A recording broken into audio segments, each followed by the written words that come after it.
Now, the Three Martini Lunch with Greg Corombos and Jim Garrity.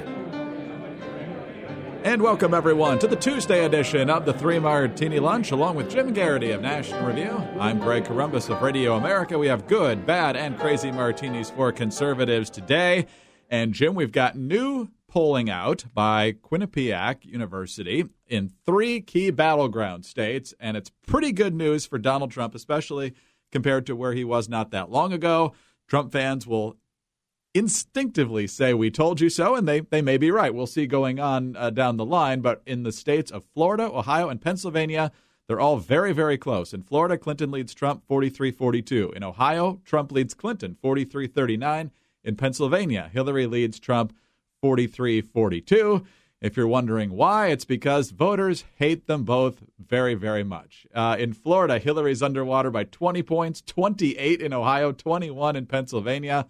Trump underwater in Florida by 20 points, 21 in Ohio, and 16 in Pennsylvania. So, Jim, the good news is that the Democrats are really doing a horrible job picking a nominee, too, and that could be not only mean a competitive presidential race, but could also mean that the Republicans down ballot, like we talked about yesterday, get a reprieve. It is better for Republicans and conservatives as a whole if Trump runs better. If you want to see Pat Toomey reelected in Pennsylvania, if you want to see Ron Johnson reelected in Wisconsin, if you're hoping that, look, Mark Kirk is going to vote for us more in Illinois than whatever Democrat replaces him, or any Democrat trying to replace him, then this is good news, because the more Trump is competitive, the more the Democrats have to focus on that, and the less they can spend focusing on the Senate, and increase the chances of a Trump blowout and loss of the House as well become less and less likely.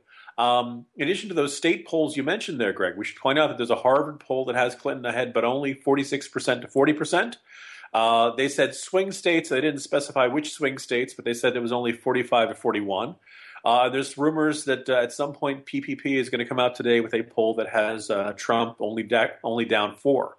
So far, these polls would indicate that most Republicans are falling in line and saying, all right, well, I may not like him, but I hate Hillary more. We'll see if these are outliers, but the fact that we're seeing a couple of them suggests that they're not. And we'll know more a week from now, 2 weeks from now.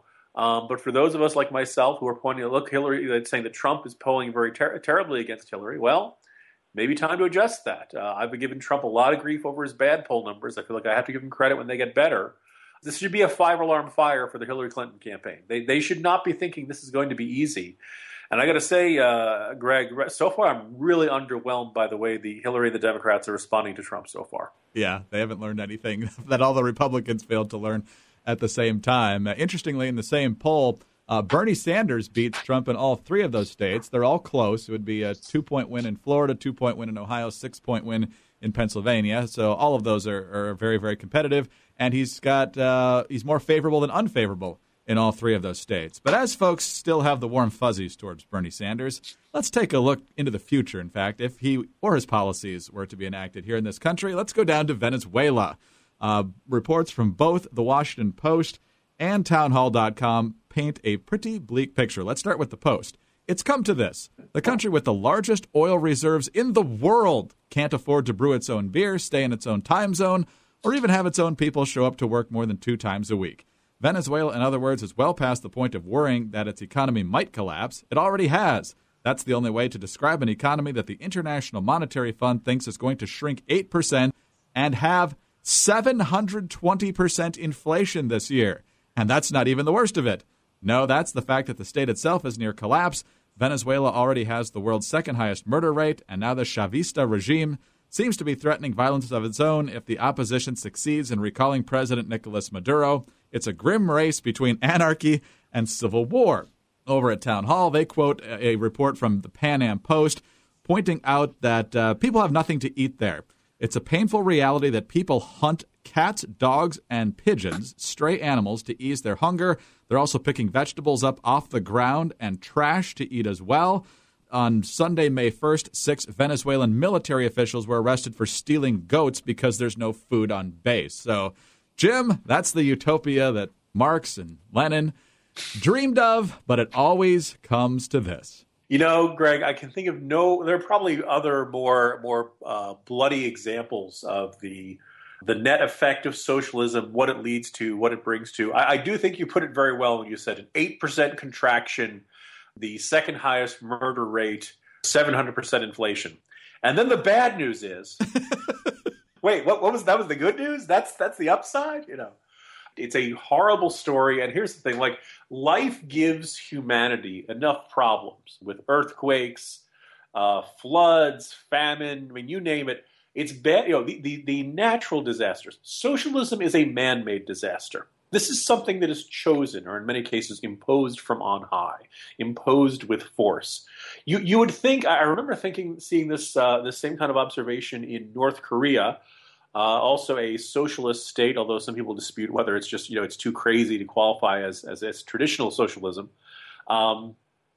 which they were ordering bodies be cremated because of the rampant cannibalism, because of how bad the famine was there, Greg. When widespread cannibalism is a problem, what does it take to get people to say, hey, let's try something different?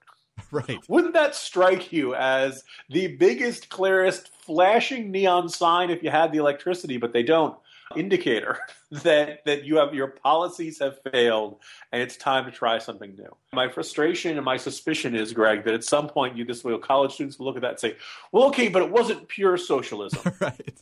They didn't do it right. Well, you talk about one potential ecological benefit from the destruction of a state, and that cannibalism would remove the need to bury or cremate people. It reminds me, Jim, of the movie Caddyshack, which, of course, was one of the most forward-thinking movies in cinematic history. Reminds me of the scene where Al Shervick is making his first turn there on Bushwood and says this as he sees his condominiums going up across the way. I tell you, country clubs and cemeteries, biggest wastes of prime real estate. For dead people. They don't be buried nowadays. Ecology, right? Ecology, exactly. Well, out in Seattle, of course, where else would this come from? There's a woman named Katrina Spade, and she has decided that the way that we bury or dispose of people after they have passed away is just not cutting it for her. So she explains why her way is better. The options we have for our bodies when we die, besides their environmental toll, they just didn't resonate for me. And for a lot of people, I've now found that to be true. They just don't have a lot of meaning. People are starting to think about how they want their deaths to be and what should happen with their bodies when they die. It's like this perfect historical moment for human composting. For human composting. Jim, we knew it was coming to this. Now Seattle, which already checks your trash for make sure you got everything separated properly. Apparently they're going to be checking out your funeral as well to make sure that you're giving back to the earth. Greg, you've got to tell them soylent compost is people. You're not the only one with classic movie references. A couple of weeks ago, one of those news of the weird stories was human foot found in recycling bin in Seattle.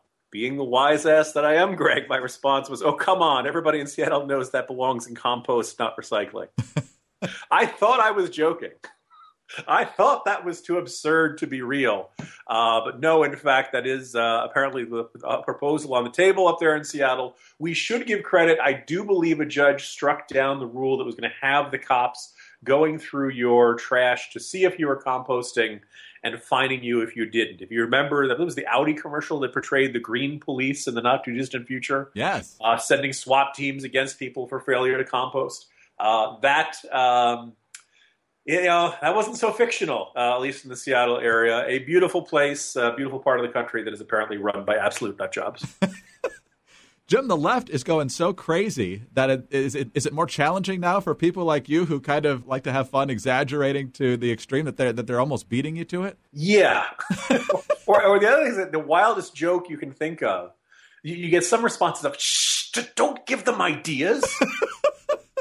Yeah, so check on Grandma. Make sure that if some of your beloved ones up in the Pacific Northwest are getting up in years, maybe you want to make those instructions of what to do with their remains very explicit and very clear, because the Greens will be like, hey, I'll take that. You know, there are carrots that could use that body. What a lovely note to close on, right, Greg? Yeah, cheery for the day. Jim. Happy Tuesday, everybody. Jim Garrity of National Review. I'm Greg Corombos of Radio America. Thanks for being with us today, and be sure to tune in again on Wednesday for the next 3 Martini Lunch.